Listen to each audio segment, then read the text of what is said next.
1 month and 1 day ago, Troy Jackson officially replaced Graham Plattner as Maine's Democratic U.S. Senate nominee. Tonight, with 66 days until Election Day, Jackson launched a new campaign effort. Our Political Brew host Phil Hirschkorn reports.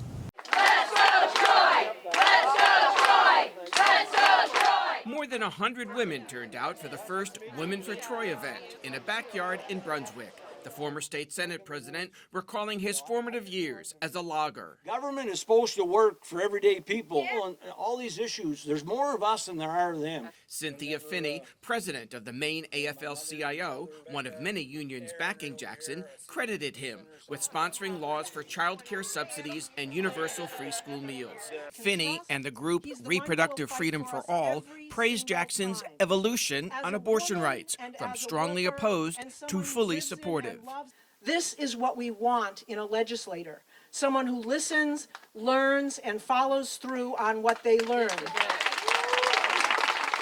Jackson criticized his opponent, Republican Susan Collins, for her voting record since President Trump returned to office. We have a chance to take, someone that votes with Trump 96% of the time, that gives income tax cuts to the billionaires, that puts $70 billion into ICE, a rogue agency that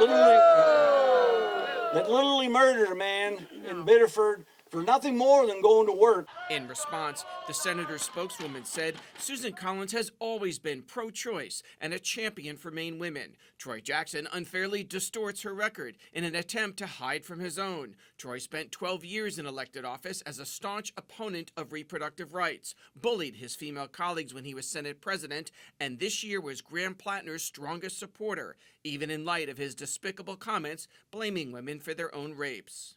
Collins has voted a half dozen times to end the nearly 6-month-old war with Iran since the conflict reached 60 days. At the beginning, she expressed support for the president's goals. Jackson told me Democrats need to regain the Senate majority to conduct greater oversight of Trump. He told us that they had taken care of their nuclear capabilities way a long time ago, and now we're over there putting other people's kids in jeopardy, putting the Iranian kids in jeopardy, and blowing our economy up for what? I mean, I really don't understand it.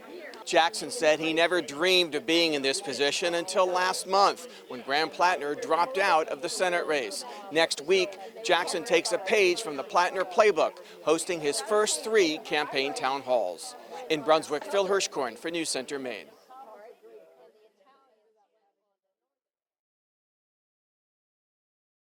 Jackson said he never dreamed of being in this position until last month, when Graham Plattner dropped out of the Senate race. Jackson, though, will be taking a page from the Plattner playbook next week when he hosts his first 3 campaign town halls.